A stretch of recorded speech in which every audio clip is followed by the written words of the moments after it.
আমার বাগনা রাব্বি রাব্বি কবুতর নিয়ে এসেছিল না মামা? রাব্বি কার রে বাবা?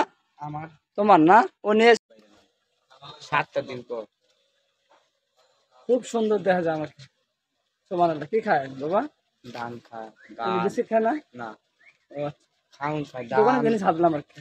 ধান, গম, চাল, সরষে পায় খাওয়াই না গরমের দিন। আয় আয় আহ বেলকি, বেলকি। দেখে ওটো ওটো ওটো ওটো ওটো ওটো তাদের ওটো।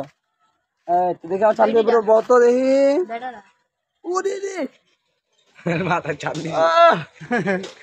দারুণ ভালো লাগতেছে দেখ চান্দের উপরে বয়স হাইকে দিছে।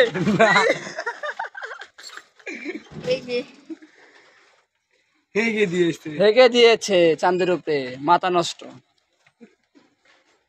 আমি একটু দুষ্টামি করলাম আর কি, নিলাম এটা আদর করলাম কবুতরটারে। ও অনেক সুন্দর রাব্বি। তোমার কথা শোনে না? না, ওর শোনে। ও আচ্ছা। কেন উড়ে?